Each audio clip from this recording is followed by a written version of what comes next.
part of today's session. My name is Camila. I am the co-founder of Sativa Media. Sativa Media is one of the few platforms in India that focuses on creating awareness and education towards sustainability, the SDGs, and the cannabis industry in India. Last year, at Startup September, we had a few sessions about the hemp industry in India and how hemp can pave the way to achieve the United Nations Sustainable Development Goals. This year, we are happy to continue our partnership with Headstart and bring you a series of online sessions that target different aspects of the sustainability world. Along with these sessions, we're also hosting a women-focused offline event supported by Hemp Street and Hemp's Horizon called Women First, which will be on the 24th September here in Bangalore. We'll be launching a report on the importance of championing women in order to achieve the SDGs. And at the event, we will also have a panel discussion among female leaders on how they and their ventures are impacting women in 5 key areas. Today, we have our second online session, Dressing in Leaves, where we have 4 entrepreneurs, Shripat, Prateek, Chandan, and Annah, who have taken different approaches to make the fashion industry a more sustainable industry. With this, I'd like to introduce Dano. Dano, thank you so much for moderating this session.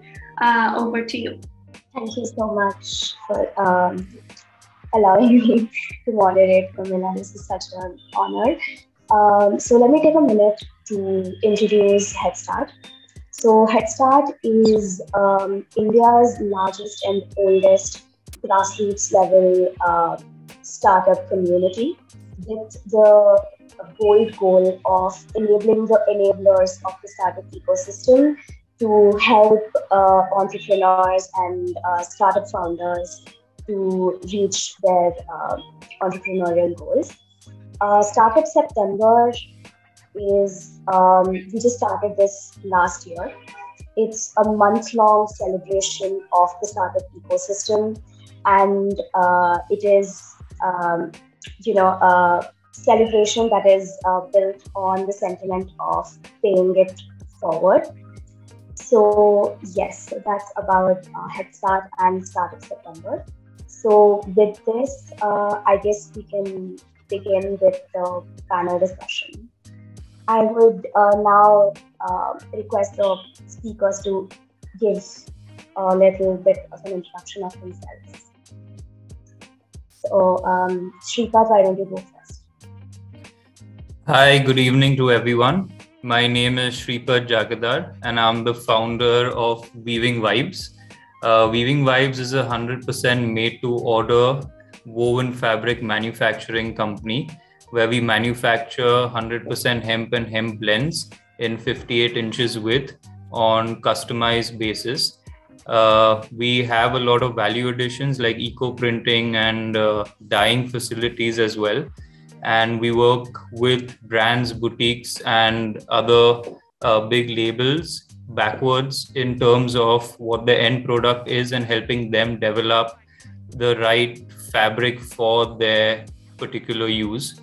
And we have our manufacturing facilities based in Mumbai, India, with a capacity of 280,000 meters of hemp fabric a month, mainly catering to 3 industries. One is the apparels industries for kids wear, men's wear, women's wear. One is the home furnishing industry for bed sheets, pillow covers, cushion covers, sofa covers, and so on. And also the luggage industry for grocery bags, shopping bags, school bags, travel bags, and so on and so forth. So we are basically, this is our 3rd year into manufacturing, and we're completely into exporting of the fabrics, but have of late got into the Indian market as well, as there's a high demand for hemp locally as well. Thank you. Thank you for that introduction. What you're doing sounds lovely. So next up, let's hear from Prateek. Hey everyone, good evening. My name is Prateek Gupte. I'm the co-founder of Relove. Relove is a technology platform for fashion brands to help them be more sustainable. We help them do this in two main ways. One is a product we have called Relove, which essentially allows them to deploy a resale, a thrift e-commerce marketplace right on their own store. So customers of the brand can come back and choose to resell items that they are no longer using, or if their size has changed, or for whatever reason they choose to move on from that item, right? They can help find a new owner for that item instead of it lying idle in their wardrobe. The second option, the second product we have is called Rescue, which allows brands to sell slightly defective inventory. So most brands, as when they produce their items, they might have maybe 2 to 5% of items with minor cosmetic defects. So this allows them to an avenue to resell those items on their own website by transparently declaring and communicating the issues with those items. And customers are more than happy to get those at great deals. So yeah, we've been around recently since started in November last year. We are now live with about 35 brands and launching with some of the larger enterprise brands by the end of this year as well. Sounds amazing. Chandan, we hear from you now. Hi everyone. My name is Chandan Pal Singh. I'm the co-founder of Pallison. Pallison is a sustainable clothing brand. We manufacture our garments with the most sustainable fabric, that is hemp, bamboo, modal, and organic cotton, and with different compositions. So our mission is basically to provide people with the garments that are safe from the seed to the skin, and also to our planet as well. We are a work in progress currently, and we believe that we should make the priority the safety of the people and our planet, and we can only achieve this by using non-toxic dyes and the sustainable use of sustainable fabrics. Thank you. Okay. Anna? Can everyone hear me? Yes. Perfect. Wow.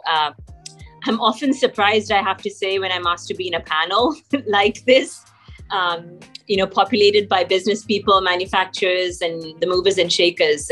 I am grateful. I'm Annah Chakola. I am a designer. I'd like to say creator and a purveyor of curiosities. And I have to say my pursuit of the business I'm in really came in order to really sustain my art. Something I've been doing for as long as I can remember. It's a very organic process. So even to be part of this, I think it's an interesting angle to choose me to be part of this. And I can say that, I've been kind of, the sustainable practice has been something I could say I was born this way. It was an accident almost. So you can say that, forms of what we call sustainability has been a natural way of life for me. So when I started my business, it was kind of a natural translation into my work. I started off, I lived in the US for 25 years, and I started off doing jewelry with actually going into vintage and thrift shops and finding old jewelry and reworking them and throwing in seeds and vintage finds. And initially I started doing it at music festivals and pop-ups around the US. And then when I slowly moved into apparel, I started traveling around India, working with vintage fabrics and upcycled saris.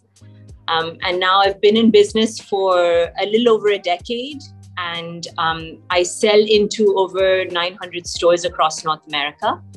And I still do kind of small batch production, which kind of gives me an opportunity to work with a larger group of artisans and handmade products. Like this year, I'm working in Kashmir with some winter shawls.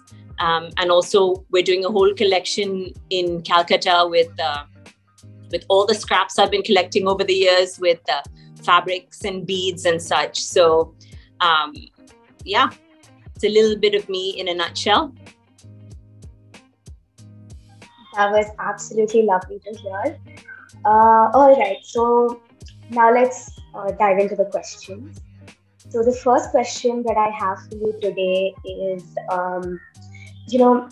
what is your personal approach to sustainability, and what SDG, sustainable development goals, are you focused on targeting? Can we have Shripat? Hi. So my personal approach to sustainability actually started years back when I was really young. I was practicing a lot of meditation and into spirituality, specifically the art of living. And for a lot of you all that know, spirituality and sustainability kind of go hand in hand, right? It's kind of on the same level of, the basic reduce and reuse policy, where don't consume more than you need and recycle as much as you can. So, the approach kind of started at home, where, waste segregation, no use of plastic cups, recently shifted to an EV car, and, kind of those kind of knickknacks, whatever I could personally make a change in, it all kind of starts at home, I would say, for a lot of us. And then that's where kind of hemp fabric naturally came to me. It was kind of a natural call to manufacture fabrics that also fall under the same umbrella or the same kind of thinking. And speaking about the SDG, the one that we follow is basically sustainable consumption and production. So WeavingVibes is a GOTS, OCS, OCOTEX certified manufacturing facility, which means we go through the entire transparency process of purchasing the raw materials, processing them, and the final dispatch. So not only sustainable consumption and production, I would also say industry innovation in terms of the fabrics we make and the value addition on the fabrics we do, which I would be discussing a bit later regarding the eco-printing that we are doing on natural fabrics. So yes, that's about it. Wow, that was really nice to hear. I especially liked the part that you said about, we have to find these tiny little knickknacks, small things that each of us can do, and we must absolutely do them. So next, Prateek, why don't you tell us about your approach?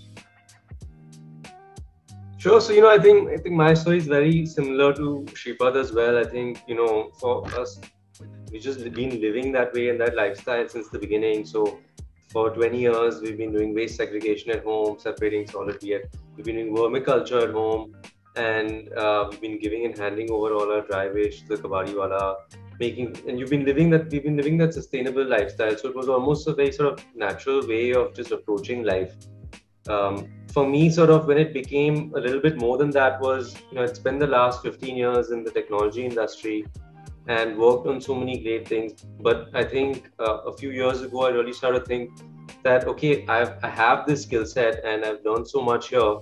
What do I really want to do with it, right? How can I make an impact outside of my own individual self to do something and help other people be more sustainable? How can we help just sort of make it easier for everyone to be sustainable? And I think that's been one of the key learnings for me, that everyone wants to do the right thing, whether it's an individual or whether it's a business. No one is sort of, a few people would intentionally kind of do the wrong thing, but people want that convenience. You have to think of it from an economic perspective, and that's sort of the way that you can scale it up. So that's where we started Relove, and we also attempted a few other products in different industries, such as Restored, which is more the FMCG space. But we thought that how can we combine and bring technology along with sustainability in an economic way together. And that's what I think we've done with Relove. Absolutely lovely. Chandan, could you tell us a bit about your approach? Hi, sorry, Chandan had to leave the session.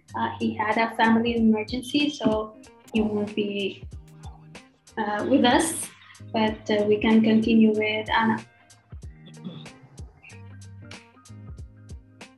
I should, I think, just say ditto. But for me, like I said, again, it's been a way of life really since I was very young. I come from a family of artists, and I was always in kind of like creative mode, you know.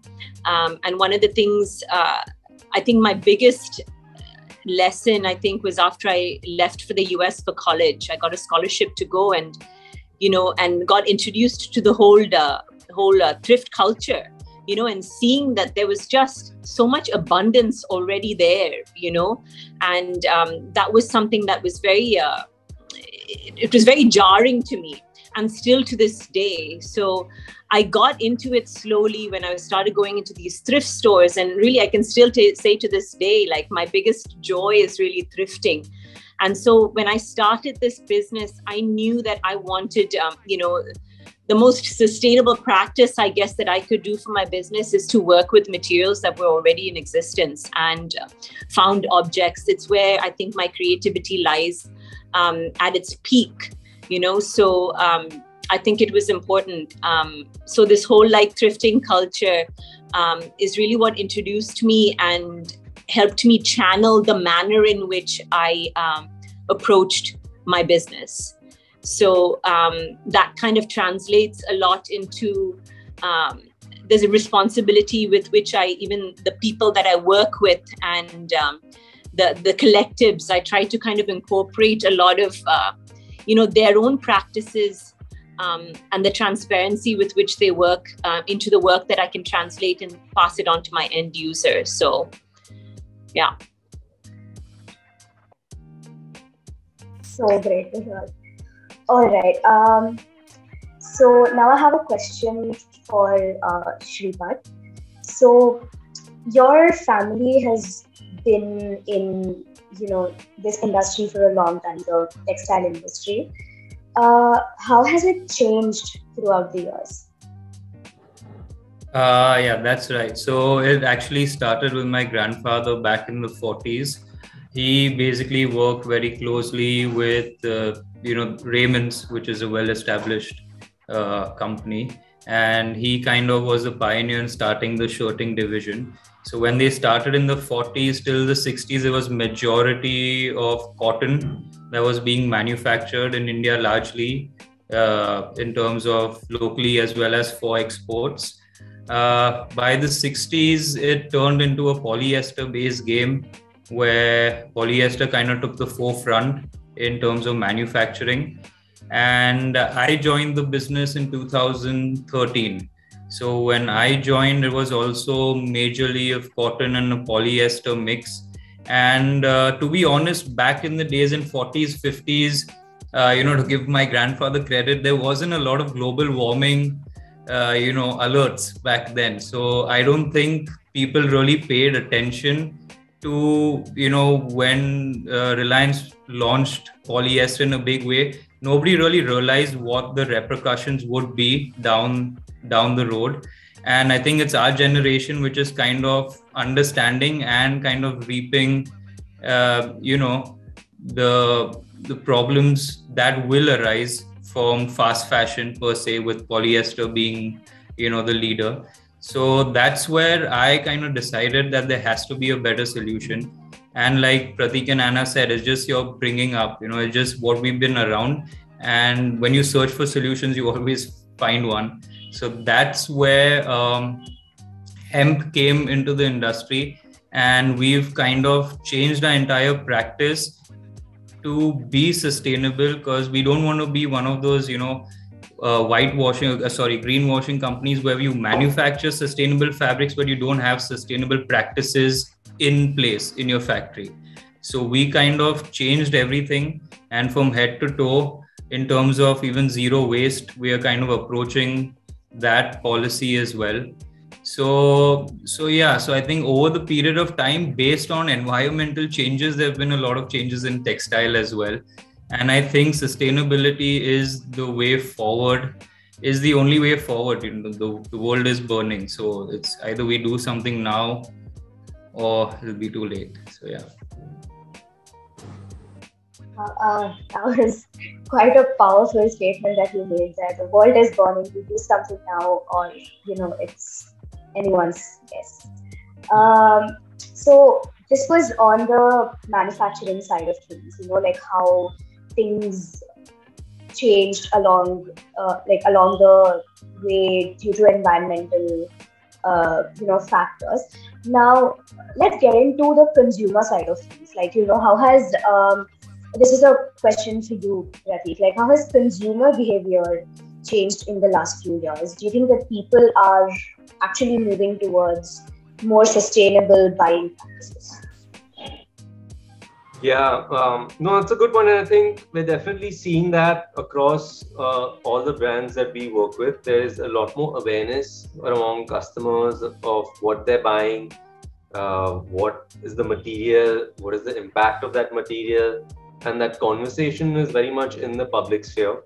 I think, especially though in India, the market is still very price sensitive in terms of, can today where we stand, say organic cotton does cost a lot more, or some of these fabrics, and having the sustainable practices do end up in the cost of the garment itself.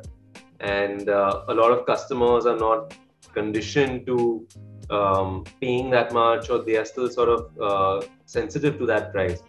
I think that's where we're trying to help brands through Relove, saying that, hey, we're making sustainable garments also more available at a affordable price, as well as sort of helping non-sustainable brands reduce their footprint by reselling those particular items and preventing the creation of new sort of garments. Right? That's the ideal state you want to get to, not just increasing the size of the wardrobe. So I think it's interesting to see where we go from here. I think we definitely won't be able to sort of keep consuming the way we have. Even the largest of fashion brands, say for example, an H&M, also we talk to them, it's we want to reduce our footprint while growing our sort of revenue, right? So how do we do that? How do we help keep the jobs that we have and keep the production sustainable at the same time? I think that's going to be the question for this decade. Very well said. Obviously we have to look a little bit into the production side of things, because I think it's majorly because of the trend cycles that have come about, like half a decade ago, or maybe even 20 years ago, we used to have 2 seasons, fashion seasons per year, and now the number of seasons that is coming about is somewhere 54 or 56, things like that. And this is largely owing to trends. And here I think I would like to ask Anna a question about the kind of role that culturally sustainable fashion plays in trends and appropriation, and the larger effect that this has on the conversation around sustainability on the whole. So why don't you tell us a bit about that? So I think before I answer this, I need to, speak of understanding this whole culturally sustainable fashion, right? So in the context of fashion and textiles, it means supporting the knowledge and understanding of traditional textile. At least, that's my understanding, and traditional textile cultural expressions to, our future generations. Does that make sense, So I think very obviously, our traditional practices in India, from cultivation to production, has inherently been sustainable. And honestly, this is quite a complex question. And the more time I've spent on it, the more I realize I have to sit with it and really deconstruct it. So I won't be able to do all of that right now. So I can speak of my understanding. And in many ways, I feel like my generation, was a little bit of the last ones that in some way was connected to the fashion process by way of,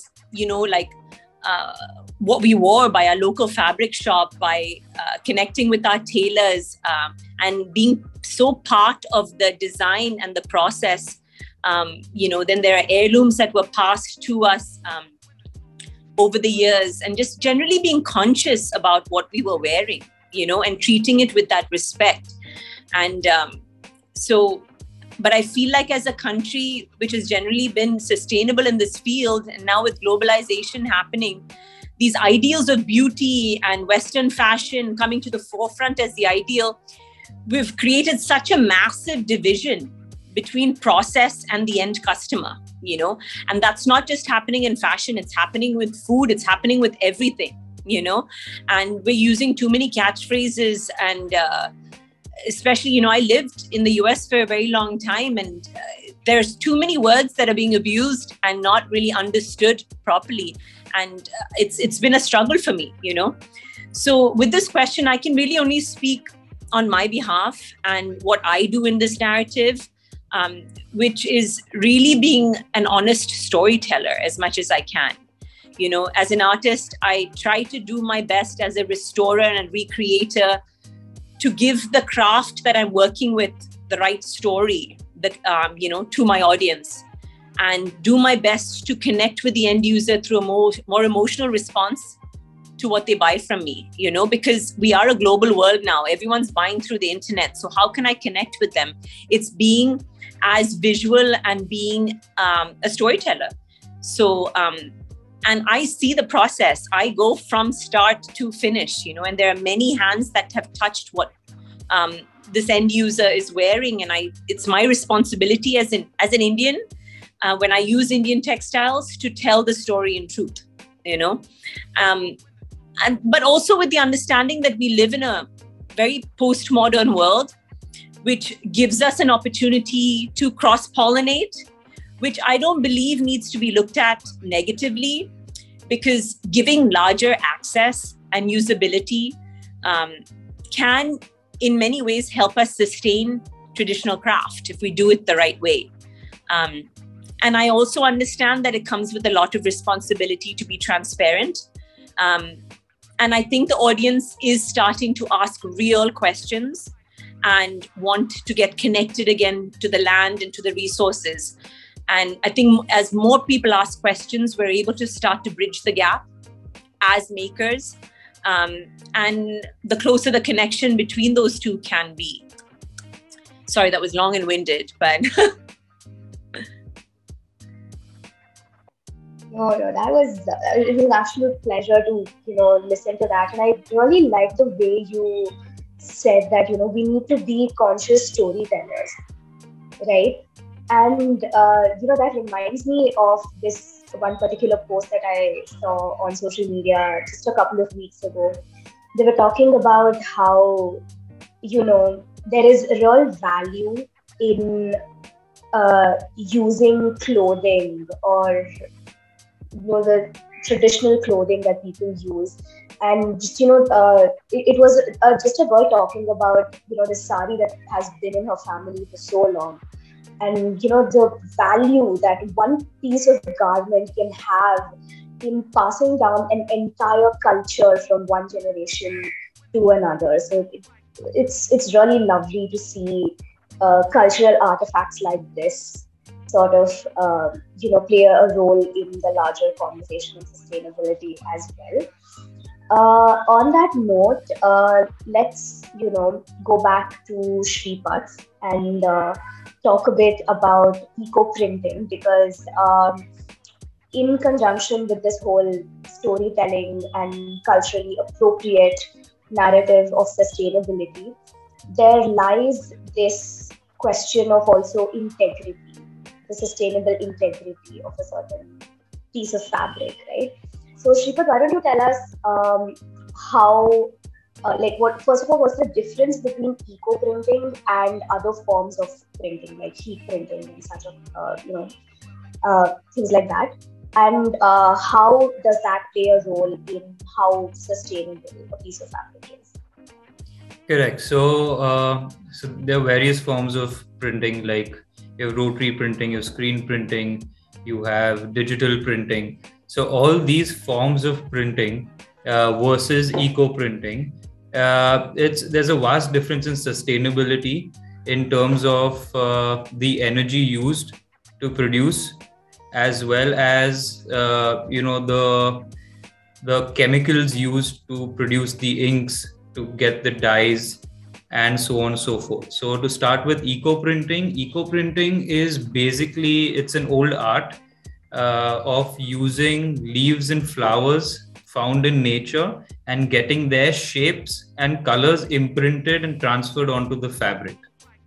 So it's been around for years in India, but we kind of started doing that on hemp fabrics.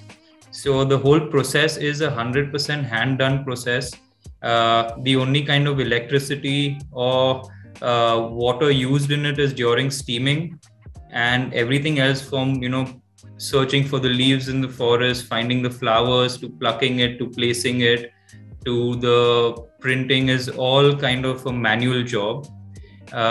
Versus a digital printer, for example, it's like a big printer, uses electricities. Most of the prints that we get are with azo dyes in it, which are like these chemicals and harmful dyes, which does cost is cheaper, but at the end of the day is harmful, because all these fabrics go through several washing techniques where all the colors washed out and gets mixed, the chemicals get mixed back into the oceans and the lakes. So eco printing is, in my experience, the most eco-friendly and sustainable method of dyeing, of transferring prints onto a fabric.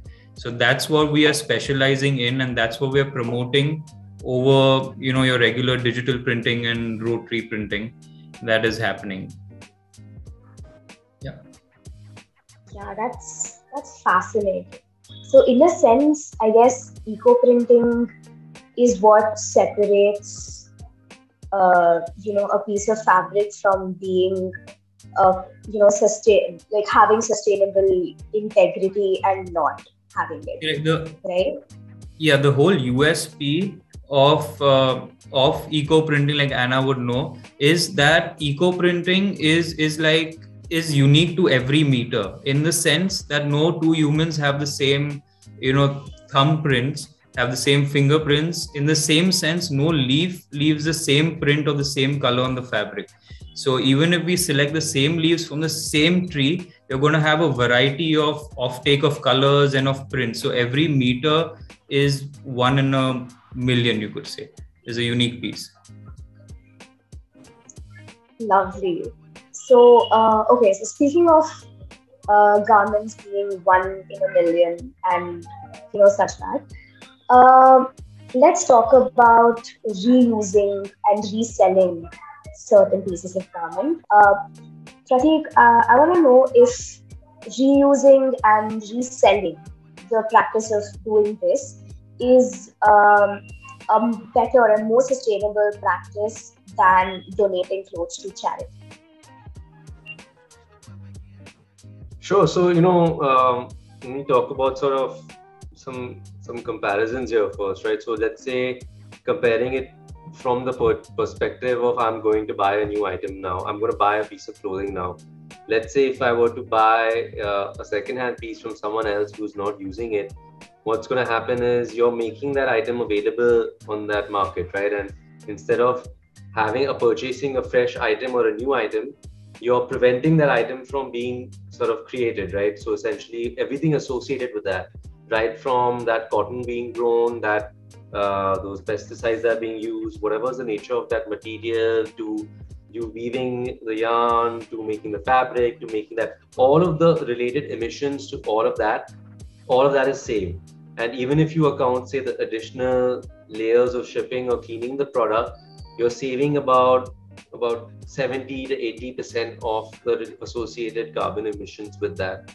So, buying that product secondhand is definitely far more sustainable than purchasing a secondhand. Purchasing as a fresh item is sort of the comparison I would make. Now, if you're comparing it to sort of giving away the item or selling the item, I think that is a debatable one.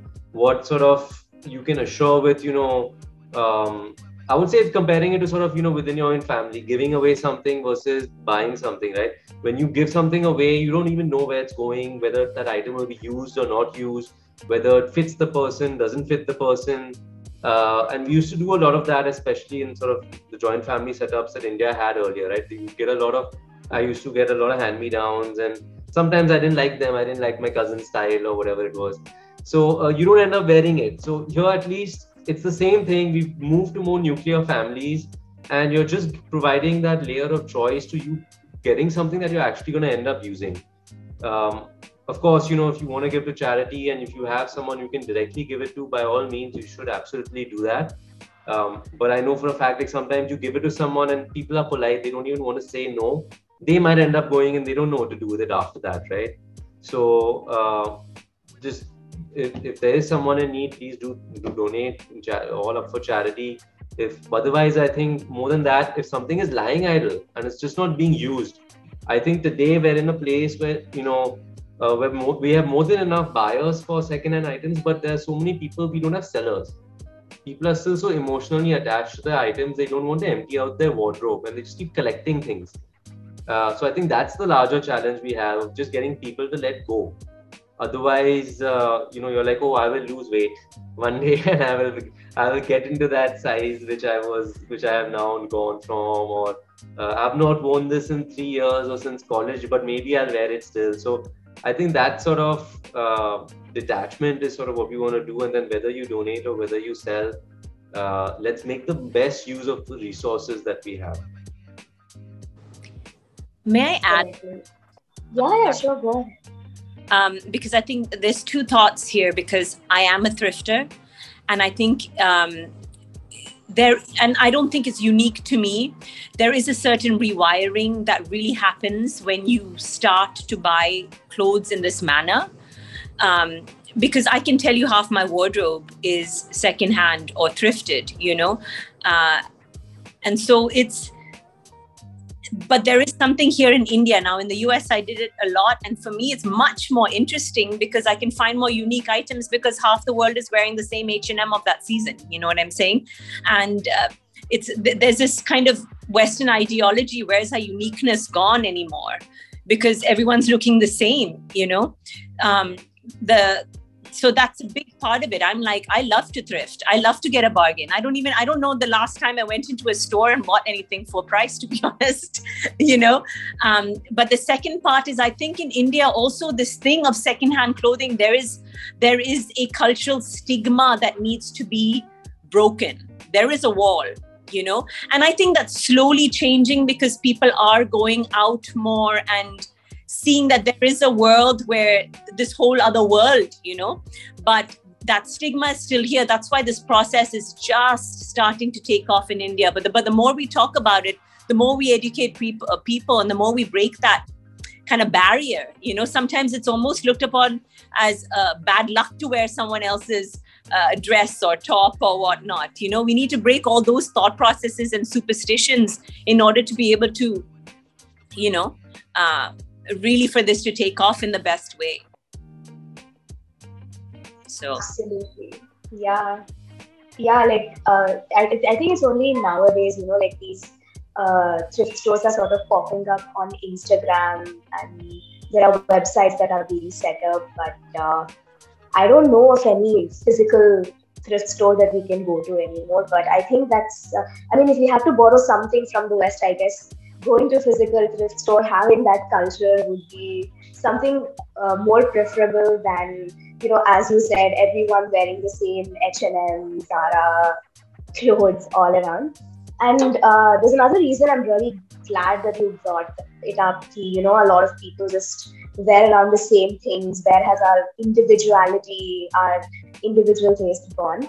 So I want to ask you, Anna, if you could give us a few ways in which, we can sort of decolonize sustainable fashion for ourselves as Indians. It's really about dismantling existing structures, and I think it has to be driven by customer conscience and not just industry initiated, and as a consumer gets more conscientious and educated, it will in some ways force change. It's a slow process, but it does get the wheels turning. And I think we also need to start creating new definitions for what certain things mean. Like, what does luxury mean? It's not just, Louis Vuitton or whatever. It's not something that's just deemed expensive. Luxury can also be very sensitivity driven, respect for human rights and environmental values. So really, it's like there has to be a unlayering, dismantling of many things in the industry. Yeah, definitely. I mean, I'm really glad you said, we need to change what luxury means, because luxury can very well be as Shripat is doing, a very unique piece of fabric where, there's none other like it in the world. And it's, very sustainably made from start to finish. There's no, pollutant as such that is coming in between. So yeah, that's really great. And yes, definitely that, paradigm shift of what we consider luxury, what we consider a taboo, and, all of these things definitely need to happen.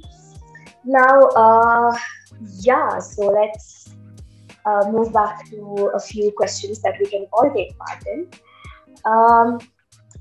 Yes, so you all run sustainable businesses in one way or another, and there is a common misconception that a business that values sustainability cannot, make profit or scale up or things like that.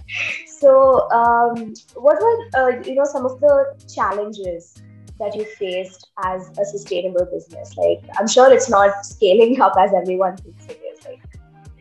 So why don't you talk a bit about that? Shripat, would you like to say something? Price point definitely is always a point of discussion. And especially when we are dealing with, smaller brands and boutiques, they're like, oh, it's sustainable, so it should be cheaper. Why is it so expensive? And then getting them to understand that the price that you're paying for per meter of this fabric or garment is going to last you longer, plus have the least harmful effect at your disposal stage, and basically getting that education out there and reasoning that this is the knowledge for which the price is X, Y, and Z is kind of the biggest hurdle right now, because everyone wants the best at the cheapest price. And, the other benefits all go out of the window. So getting the market, which is used to, polyester based, 150 rupee fabric, to coming up to a 400 or 500 rupee fabric is a big jump. For them in their pocket, as well as it's a mentality shift. So, sustainability, you cannot force someone to be sustainable, right? It has to come from within, like you have to feel it. So it's the same with us. Pricing and education are two of the biggest hurdles that we are kind of trying to solve each and every day, and trying to get the awareness out there as to, both why is it expensive and why you should still buy it and why you should still go ahead for it. And my basic voice to this is that it's still a niche. Hemp fabric is not a commodity like cotton fabric. So the day, India, which is manufacturing and exporting the largest cotton yarns or cotton bales possibly in the world, if we switch even half our farms to cultivating hemp crops, the pricing would drop drastically. Just a matter of, demand versus supply, where now the demand has increased to a level where the supply isn't matching. So, at the raw material stage, anyone's charging anything. But that will settle down as the popularity and, the customers ask for sustainable fabrics. It's, all companies are driven at the end by customers. So we make what you want. We don't make and force you to buy it. So we're kind of, the goal is to educate the customer, and the customer should voice out to brands asking them that we want this and we want transparency in this, like a farm to fashion kind of a transparency. So yeah, I would say education, awareness, and pricing is still kind of a challenge that we're working through. Yeah.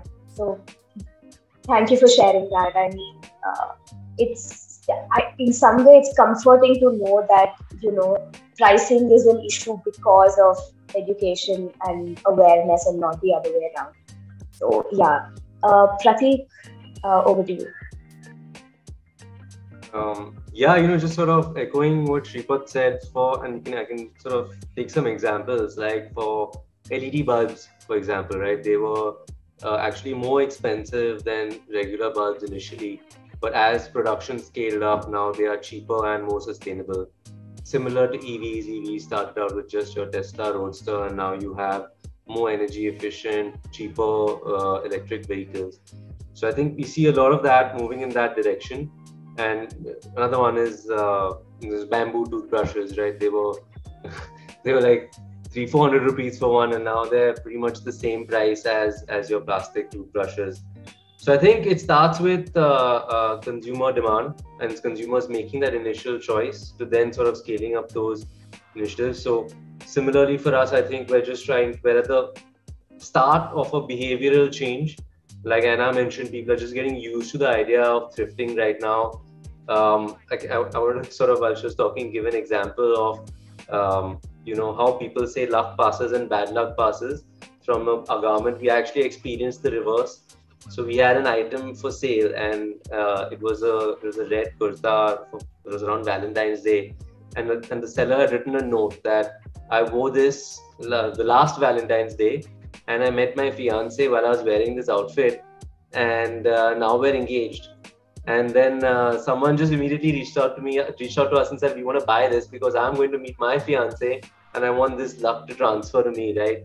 And then she bought it, and then she was telling about how things worked out for her as well. So I think, we're seeing sort of the cusp of that behavioral change come on board. There are obviously as many people who are very, very apprehensive about buying a second-hand item, about the quality, about the condition, about just the social stigma involved. So sometimes I think just, summarizing, it can be just as bad to be too early to market with a sustainable business as it can be to, be too late. So I think for all of us, we're all about just sort of, can we survive long enough that this becomes mainstream?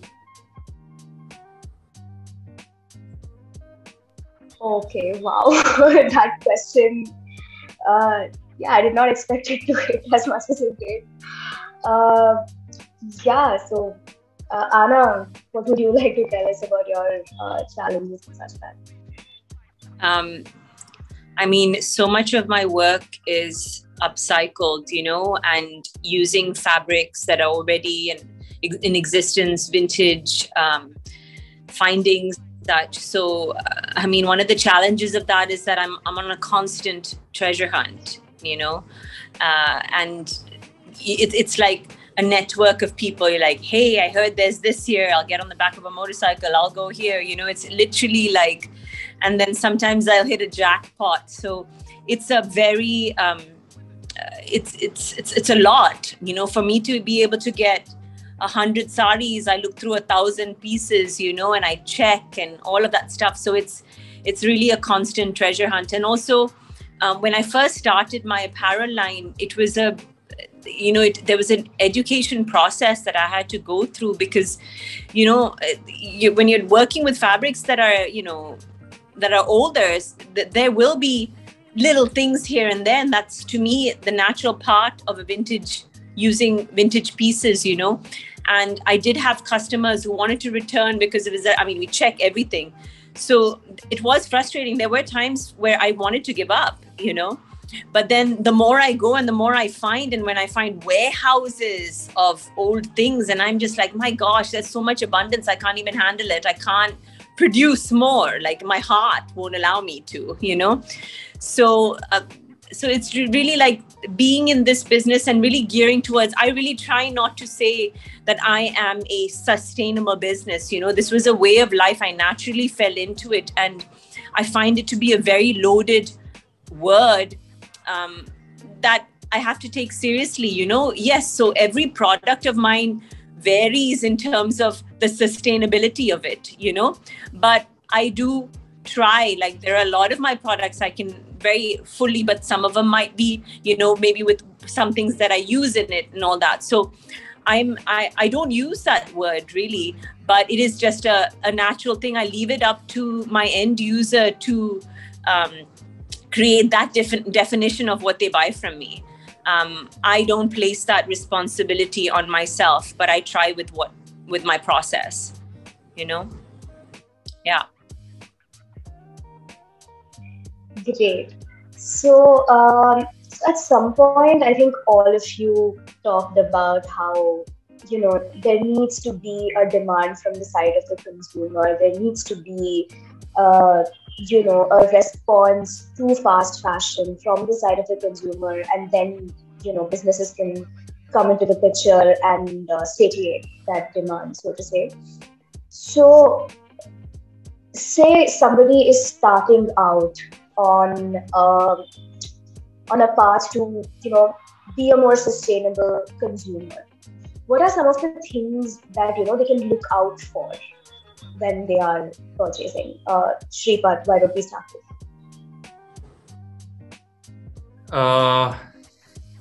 When someone's starting out with the business, can you please repeat the question once again? Some indications of, a garment being sustainable or sustainably produced. Like, what are some of the signs that a consumer can look out for when they're buying sustainable fashion? I always believe that a consumer should have all the information on this at the stage of purchase when he's purchasing the garment. What he can look out for is basically, as a fabric manufacturer, I would say look at the fabric composition that has gone into the fabric, because we have a lot of brands, big companies out there that are saying that they are, selling conscious clothing. But actually, when you go through the labels, you find out that it's just 5% of sustainable material in the fabric and 95 is non-sustainable. So I would say that don't just go for what the brand is saying, but take a step further and, put a little effort in understanding what has actually made this garment. What are the fiber compositions that have gone into making this? Where has it been made? How has it been made? And today, all that information is kind of available if we, push ourselves a little bit. So, so mine would be, just go through the details that are mentioned on the fabric. And if you're not satisfied, ask a question. Don't feel shy. You have the right. Definitely. Research on the consumer's part and, asking questions is definitely a huge, it makes a huge difference, but it's a very small thing to do. Thank you so much for sharing that. Prateek, why don't we hear from you now? Sure. I think, as a consumer, there's actually, I don't like that word consumer, but this as an individual, there's so many this very low-hanging things that you can do which actually have a really impact. Like just carry a water bottle when you travel. Don't buy like a plastic bottle. Carry a shopping bag when you go. Reuse the bag, and just make those smaller changes which actually have like zero impact to your life. Like they actually will be cheaper for you to do. They have no economic impact. They're barely an inconvenience. Start with the simpler things, and you'll realize that that's actually making the largest impact. And then you can sort of go into the bigger things of really buying sustainable products or changing some of like Shripat said, like actually analyzing what you're purchasing, what is the life cycle analysis of all of those things, what impact does it have, and sort of going from there. And obviously the easiest thing is just buy less, that just consume less. You don't have to keep sort of just for the sake of it, just buying. I know it's really easy on Amazon, but just think about what you really need. I think that's it. Great. That's a really it's all of these simple things. Like, we know that we could do this, but then again, it's very easy to ignore. Anna, what about you? I'm, to build. Let's talk about building like a conscious wardrobe. Which I think is really fun. I'm not your typical shopper. I'm not driven by labels. I do like to connect with who I'm buying from, or if there is, like I said, I'm an avid thrifter, and I think there are fun ways, like start trying to find your individuality, and through that comes a certain sense of sustainability, because you find unique items when you're going to these pop-ups and stuff and meeting the people that create your clothes. So you can ask questions right away. I go to a lot of pop-ups and craft shows, and that's where I get half my items, my soaps, all these kind of things, even my kitchen items and everything. So when you start creating connections with everything that you buy, and so that in itself will, like I said, this whole rewiring happens. I'm very interested in what my mug is, made from. This is made by, I know every single item in my house, where I've gotten it from. This my friend gave from a potter friend in Kodaikanal.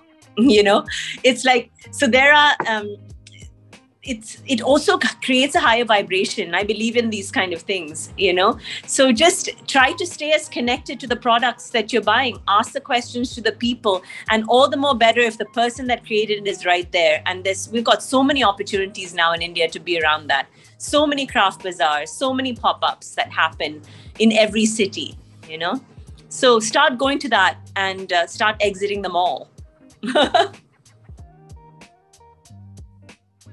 Yeah, absolutely lovely, and it's really true what you said. Finding a sense of individuality, as you said, is such a crucial step for the being of a person. For their selfhood, for the way that they present themselves in the world, and fashion can really help with that. And I think that aspect is somehow overlooked in our world, and fashion is made to sound like something that's so trivial, not worthy of any kind of attention, right? And sustainable fashion even more. Sorry.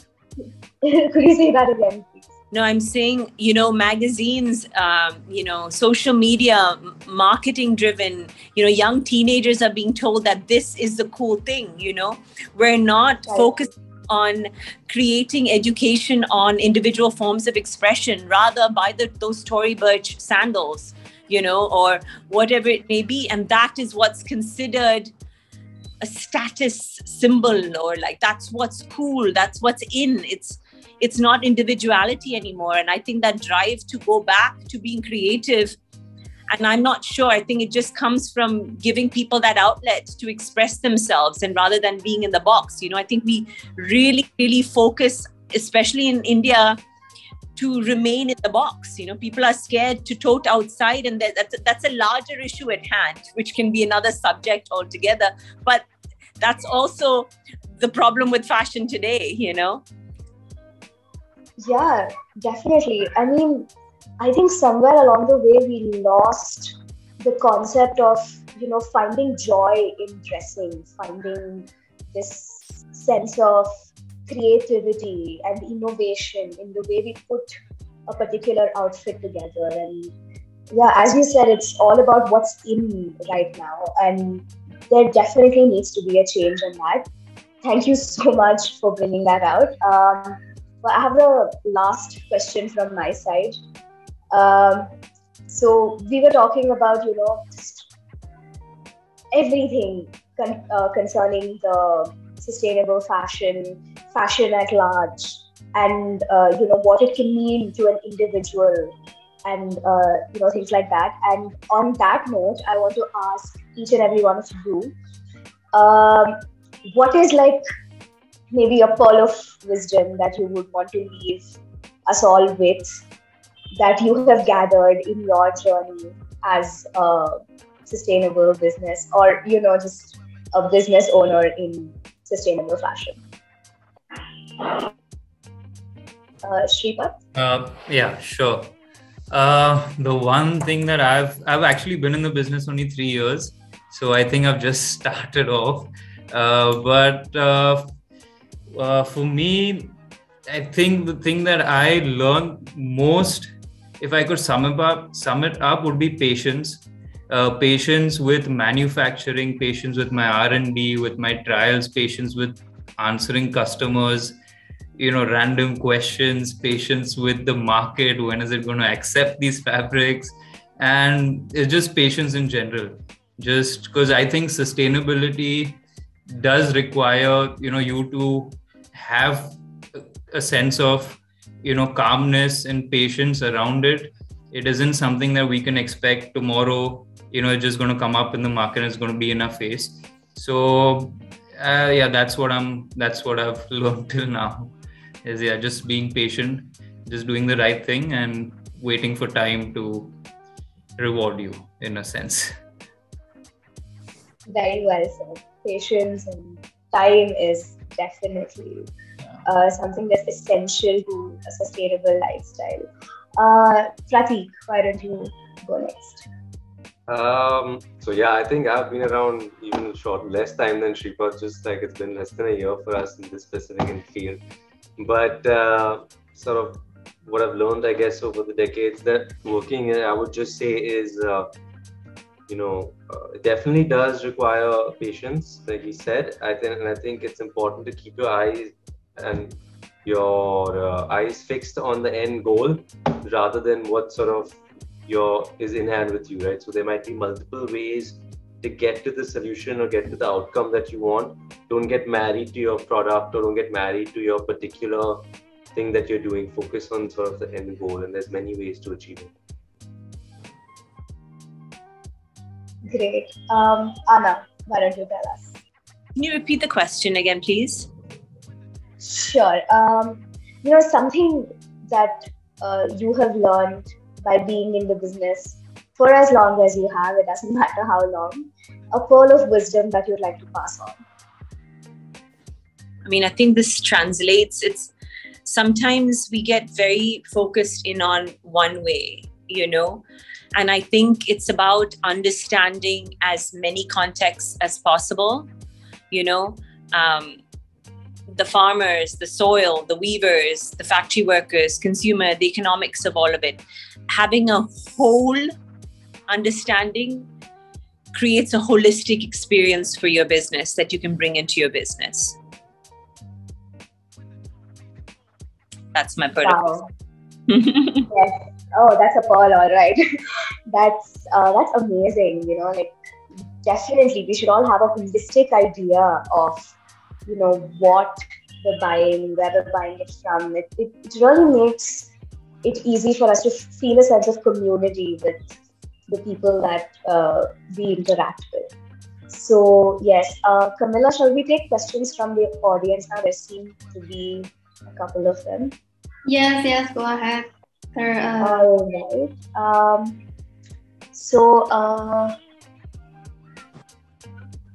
Okay, so Harshdeep Bora asks, how do you actually ensure sustainable approach at every stage of the production from RM to finished goods? Anyone wants to take that up? So for manufacturing of fabrics, we actually have guidelines given by, like GOTS and other sustainable certifying global bodies of what are the processes and practices that a manufacturing facility has to go under for us to, continue with the sustainable fabric production. So that's my answer, that there are certifying bodies that we have to adhere to, where there are due diligence done at every stage, which no one can you can't escape it from the fiber stage till the garment stage. It's at every stage there's an inspection. All right, let's take the next question. Okay, so the same person asks, how is it ensured that it is ecologically sustainable and not just economically sustainable to run the business? I guess this has been answered in, throughout the session. So, so let's move on to the next question. Soni Yadav asks, what challenges have you faced during the beginning stage of manufacturing, and any idea how we can start with something small and then move ahead? Would anyone like to answer that? Can you just repeat that question again? Sure. What challenges have you faced during the beginning of manufacturing? Any idea how we can start small and move ahead? So I think it would be helpful, Soni, if you specify who you want answering this, because it seems quite vague.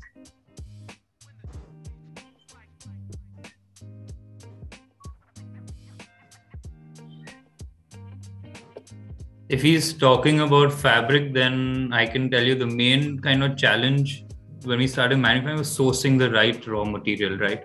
So, for example, in hemp, there is short staple fibers, medium staple fibers, and long staple fibers that all have different applications and a different kind of a feel finish to the fabric per se. So, the main challenge is in sourcing the right raw material for the right end application use of the fabric.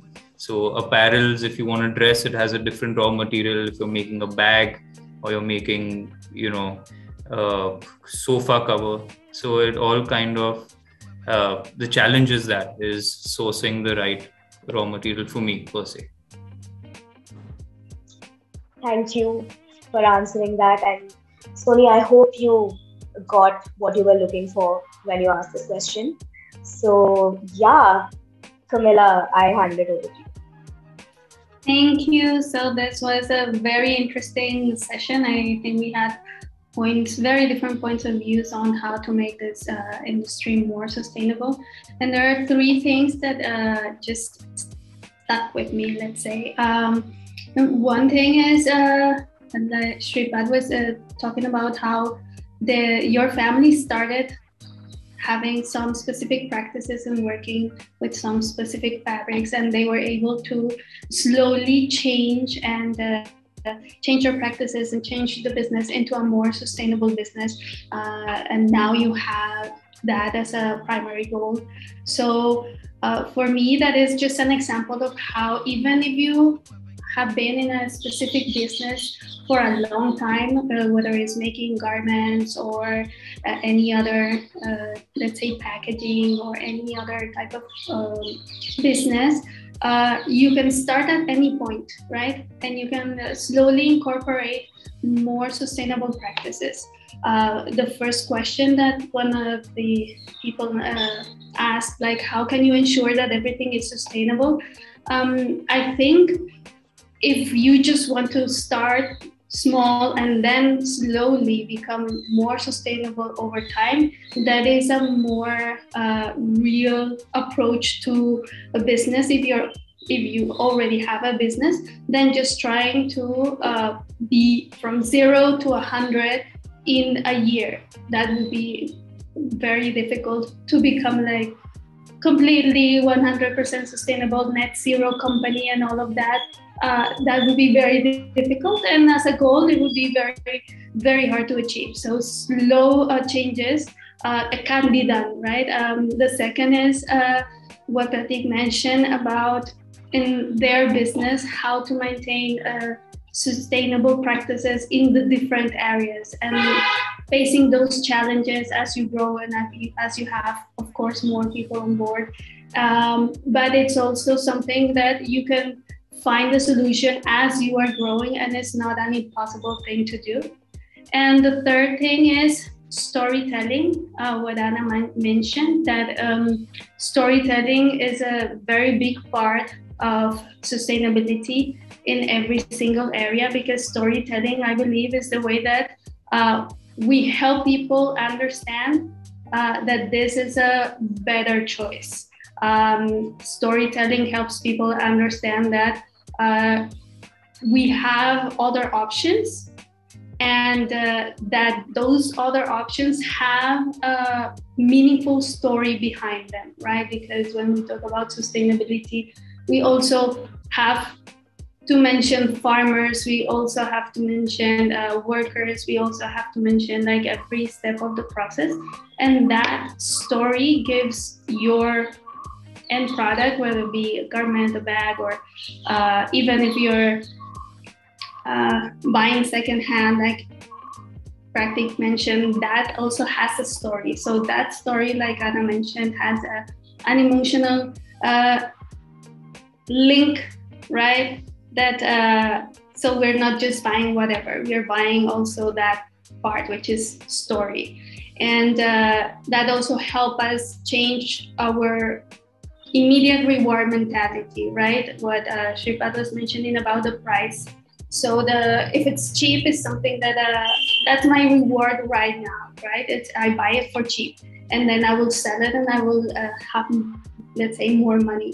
And changing into a long-term reward benefit way of thinking, where I know that if I'm buying a more sustainable fabric, that fabric will last longer, and that will have an impact on the environment, that will have an impact on the people that I work with, that will have an impact on different lives, right? Instead of just thinking about, okay, I'm getting this for a cheaper price, and this is my reward today.